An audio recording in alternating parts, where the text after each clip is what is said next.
Pesadilla en Elm Street. En un pueblo tranquilo, un grupo de adolescentes son atormentados en sus pesadillas por un hombre con graves quemaduras en su cuerpo llamado Fred Krueger. Después de la misteriosa muerte de su amiga Tina, Nancy es la única que se da cuenta de que si mueren en sus pesadillas, también mueren en la vida real. Para salvar a sus amigos, intenta encontrar la razón por la que son perseguidos y la forma de librarse de Freddy.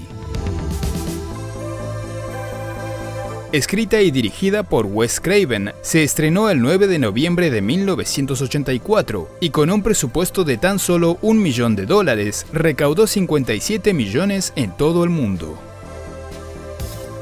Recibió excelentes críticas y al día de hoy se la considera una de las mejores películas de horror de la historia. El gran éxito del film dio inicio a una gran franquicia que hasta el momento cuenta con 6 secuelas, una serie de televisión, un largometraje compartido con la saga Viernes 13 y una remake.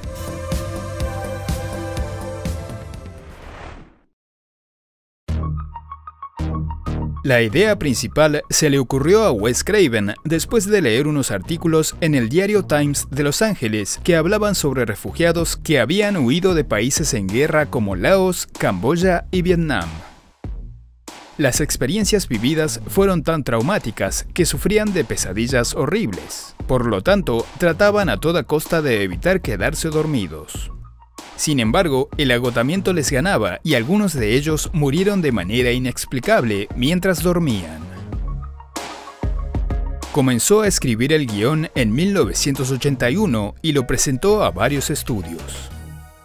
Disney estuvo interesado, pero le pidió que lo modificara para que fuera apto para niños y preadolescentes, pero Craven no aceptó realizar este cambio. Paramount rechazó el proyecto porque la historia era similar al film Dreamscape, al cual no le había ido bien. El proyecto se le ofreció a Universal, pero después de ser analizado por los ejecutivos y productores, fue rechazado porque no les pareció interesante. Robert Shaye, fundador y presidente de New Line Cinema, empresa que en ese momento había producido pocas películas y se dedicaba principalmente a la distribución, aceptó llevar adelante el proyecto, pero tuvo que recurrir a inversionistas externos porque no podía hacerse cargo de todos los gastos. Para el estudio, esta fue la primera producción con un éxito abrumador, y aunque tuvo películas mucho más exitosas posteriormente, se le suele llamar la casa que construyó Freddy.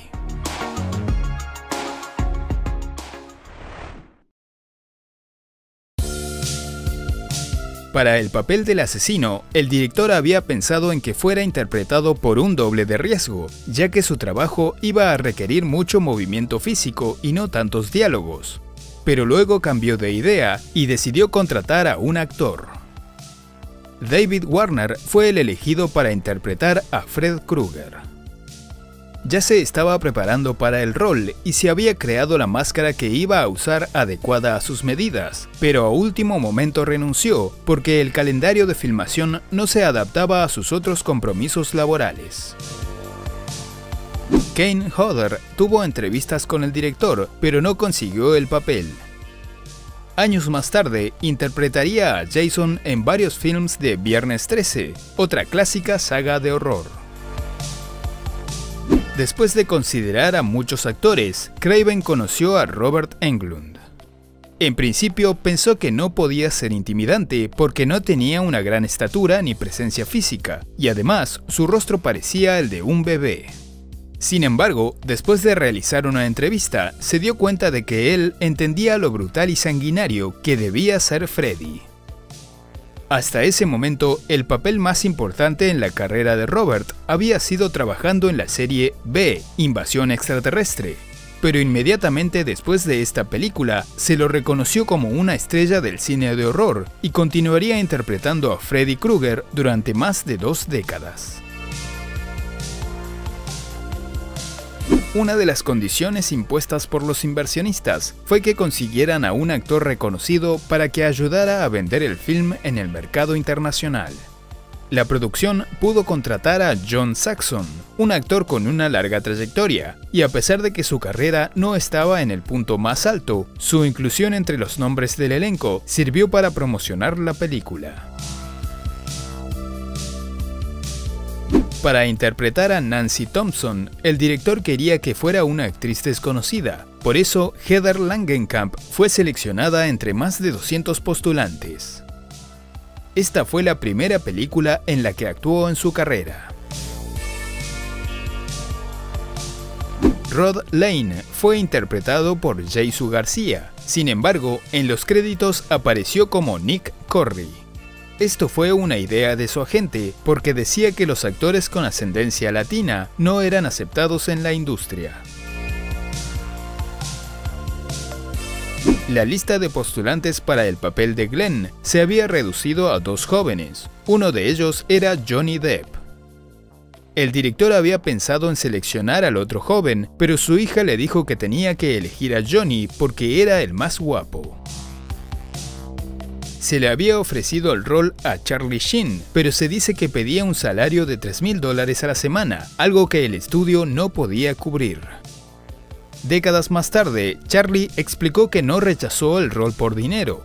Aunque admitió que se volvió codicioso mucho tiempo después, su razón para no aceptar el rol fue porque después de leer el guión, no pudo entender qué era lo aterrador en un hombre con un sombrero gracioso, rostro deformado y un guante con uñas afiladas.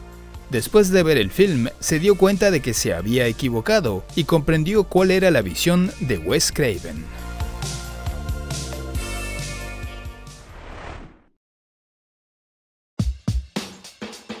Aunque el título del film se traduce como Una pesadilla en la calle Elm, en países de habla hispana se lo conoce con distintos títulos como Pesadilla en Elm Street, La pesadilla de la calle Elm, Pesadilla en lo profundo de la noche, Pesadilla en la calle del infierno y Pesadilla sin fin.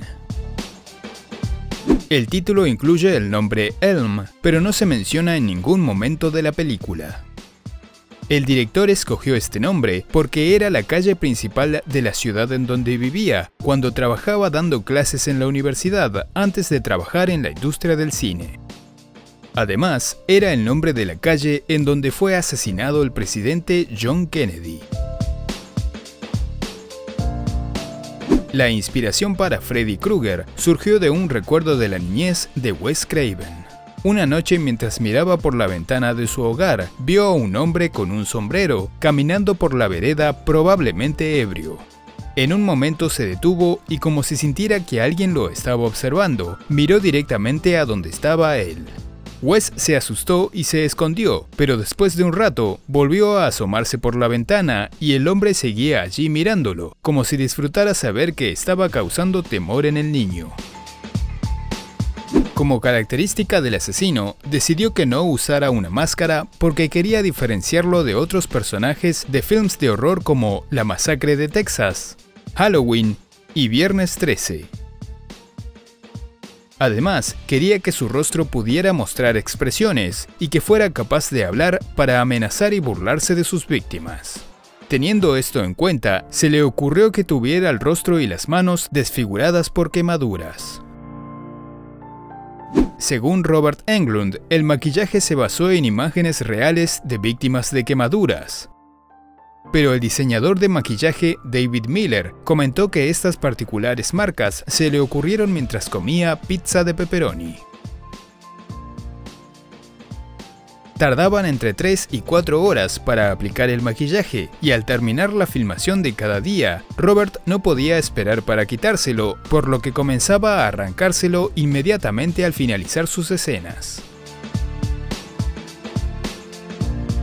Craven también evitó que usara un cuchillo porque era algo muy común y simple.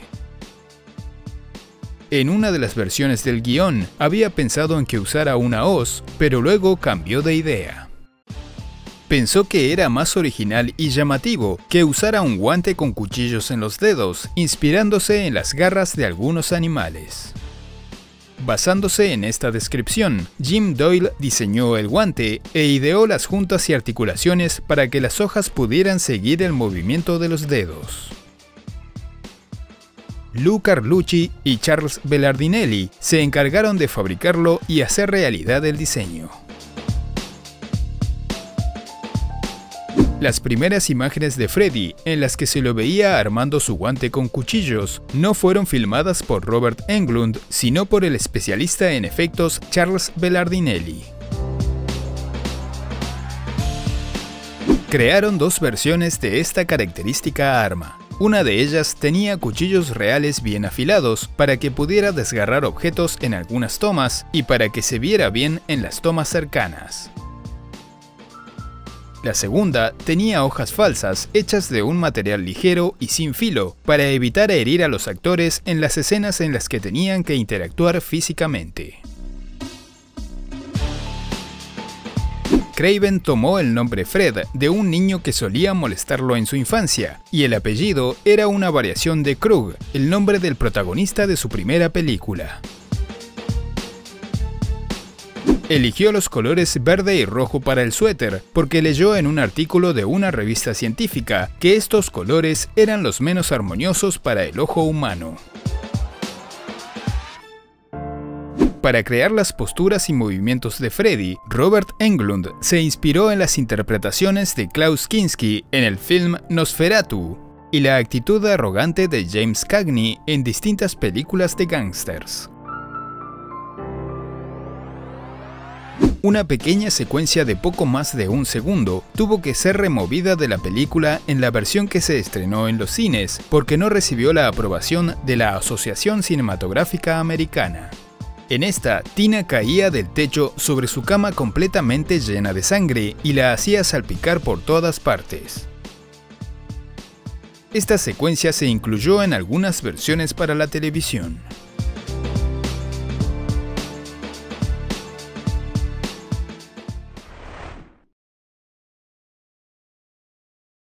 Además de ser el presidente del estudio, Robert Shaye trabajó como productor en el film. Hizo un cameo como un presentador de noticias en la televisión. Police say the victim, 15-year-old Christina Gray, had quarreled earlier with her boyfriend Rod Lane. Y como un locutor de radio. It is now 12 midnight, and this is station KRGR leaving the air. Jesús García contó en una entrevista que en el momento de la filmación estaba pasando por una profunda depresión y utilizaba drogas durante los descansos para sentirse mejor. En la escena en la que hablaba con Nancy en la prisión, Heather Langenkamp notó que sus ojos estaban llorosos y que parecía no poder enfocar correctamente, pero pensó que esto se debía a que era un excelente actor. Las escenas de la escuela secundaria se filmaron en la escuela John Marshall en Los Ángeles, en donde se había filmado Vaselina, y 2 años más tarde se filmaría La chica de rosa.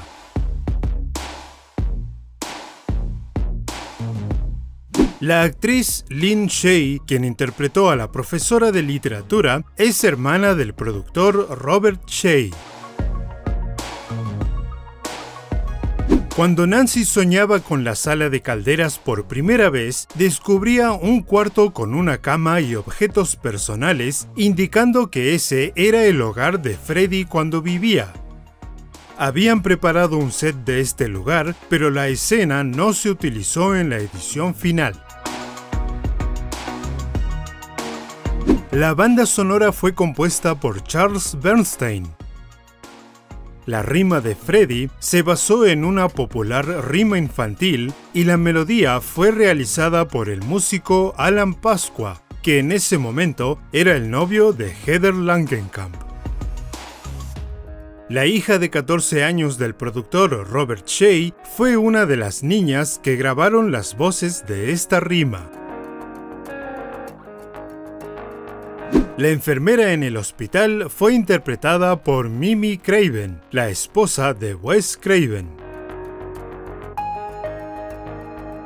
Originalmente la historia de Freddy cuando vivía era que había sido un abusador de menores, Pero para evitar ser acusados por los medios de estar aprovechándose de un caso que estaba en todas las noticias en ese momento, Craven lo cambió por un asesino de niños. En una escena eliminada, la madre no solo le revelaba a Nancy quién había sido Fred Krueger, sino que le decía que ella y todos sus amigos habían tenido hermanos que fueron sus víctimas. Glenn, Rod, Tina, they all had a brother or sister once. You too, Nancy. You weren't always an only child. Esta fue la primera película de Johnny Depp en su carrera. Se sentía muy nervioso e inseguro, pero el director le aseguró que estaba haciendo un muy buen trabajo.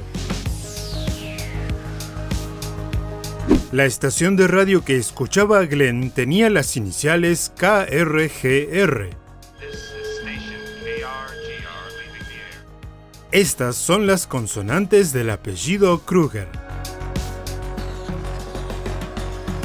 Habían filmado una escena en la que después de que era absorbido por la cama, volvía a surgir completamente ensangrentado.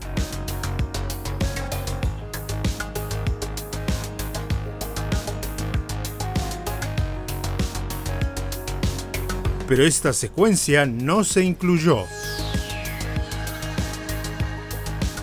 Las escenas en la sala de calderas en donde Freddy llevaba a sus víctimas se filmaron en las instalaciones del sótano de una cárcel abandonada.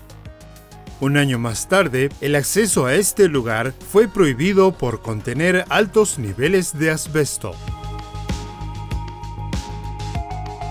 Los escalones que se derretían cuando Nancy intentaba escapar de Freddy se basaron en una pesadilla del productor Robert Shea.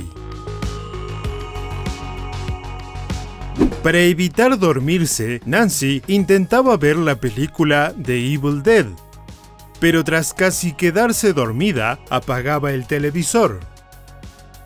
El director utilizó el film intencionalmente porque Sam Raimi había incluido en esta un póster despedazado de un film suyo. No se conocían personalmente, y esto formaba parte de una pequeña disputa amistosa en la que trataban de decir que la película de horror de uno era mejor que la del otro. Raimi volvería a incluir una referencia en la secuela Evil Dead 2, esta vez mostrando el guante de Freddy 2 veces. Después del fallecimiento de Wes Craven en 2015, Raimi incluyó el mismo póster en un episodio de la serie Ash vs. Evil Dead, pero esta vez completo y enmarcado a modo de homenaje. Después de que Nancy se dormía intencionalmente para buscar a Freddy y traerlo a la vida real, saltaba desde una escalera en la sala de calderas y caía en el jardín de su casa. En la caída se había filmado a la actriz delante de un fondo azul que iba a ser reemplazado por imágenes del cielo, para que pareciera que estaba cayendo desde una gran altura, pero esta toma no se usó.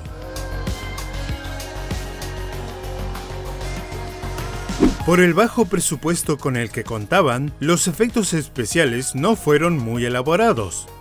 La gran mayoría fueron efectos prácticos, pero también usaron algunos efectos fotográficos. Casi todos ellos resultaron efectivos y sumamente convincentes.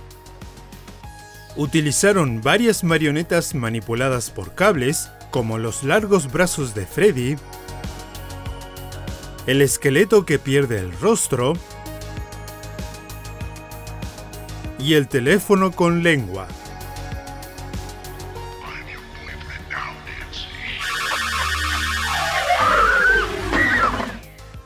Para la figura humana formándose en la pared sobre la cama de Nancy, usaron una tela elástica. Esta acción no fue realizada por Robert Englund, sino por el especialista de efectos Jim Doyle. La escena en la que Freddy asomaba su garra entre las piernas de Nancy en la bañera se realizó cortando una sección de la bañera y extendiéndola hacia abajo para permitirle a Jim sumergirse y asomarse con facilidad. Para la secuencia en la que Nancy era sumergida, filmaron en una piscina con el interior cubierto de negro para que diera la ilusión de que era infinita. Inspirados por la película Boda Real de Fred Astaire, construyeron un cuarto en el interior de una estructura giratoria para la escena en la que Tina era arrastrada hacia el techo y asesinada por Freddy. Todos los objetos se encontraban atornillados a la superficie y Jesús García y el camarógrafo fueron amarrados a la estructura para mantener su posición. Para que el cabello del actor no se moviera por la gravedad, utilizaron una gran cantidad de gel fijador. Estar en ese cuarto era tan confuso que en un momento Amanda Wise sufrió de vértigo, ya que veía a la cama sobre su cabeza y sentía que iba a caerse. El director tuvo que ayudarla a salir de su confusión y recuperar el equilibrio. Esta estructura también se usó para llenar el cuarto de Glenn con cientos de litros de sangre, formada por agua mezclada con colorante de comida y otra sustancia para darle viscosidad. La escena fue inspirada por la sangre surgiendo del ascensor en el largometraje El Resplandor. Toda la secuencia en la que Freddy subía por las escaleras, se caía y volvía a levantarse, se filmó en una toma continua.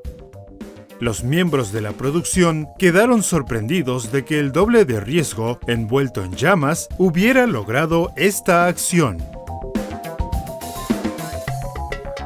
Se editaron varios finales diferentes porque el director y el productor no se ponían de acuerdo en cuál era la mejor manera de darle cierre a la película. Craven quería que fuera un final feliz, pero Shay pensaba que era mejor terminar con una sorpresa. Además, de esta manera dejaba abierta la posibilidad para una secuela. Después de derrotar a Freddy, Nancy salía de su casa y se encontraba con su madre. Sus amigos la pasaban a buscar en un vehículo y se alejaba con ellos. Mientras la madre los veía irse, observaba a unas niñas jugando y cantando. Sorpresivamente, la mano de Freddy la sujetaba y la metía por la pequeña ventana de la puerta. En otra versión, el final era similar, pero nadie moría. Mientras se alejaban, la madre se enfocaba en unas niñas jugando y cantando las rimas de Freddy. Después de subirse al automóvil, este los encerraba en el interior. La mano de Freddy sujetaba a la madre y mientras el vehículo se alejaba, Freddy aparecía al volante. El final que eligieron fue con la misma secuencia, el automóvil secuestrando a los jóvenes, la madre siendo atacada y las niñas jugando, pero sin la imagen de Freddy manejando el vehículo. Intentaron usar máquinas de humo para crear niebla y sugerir a la audiencia que todavía se encontraban en una pesadilla, pero el viento era muy fuerte y no los dejó crear por completo la ilusión deseada. El efecto de la madre atravesando la ventana de la puerta fue idea del productor. Aunque al director le pareció que se veía ridículo, decidió complacerlo y no lo eliminó de la edición. La película tuvo un calendario de filmación de tan solo 32 días. Para ayudarlo a completar las escenas, Sean Cunningham, amigo de Wes Craven y director de Viernes 13, se ofreció a dirigir la filmación de escenas secundarias. Por su desinteresada colaboración, se le dio un agradecimiento en los créditos finales.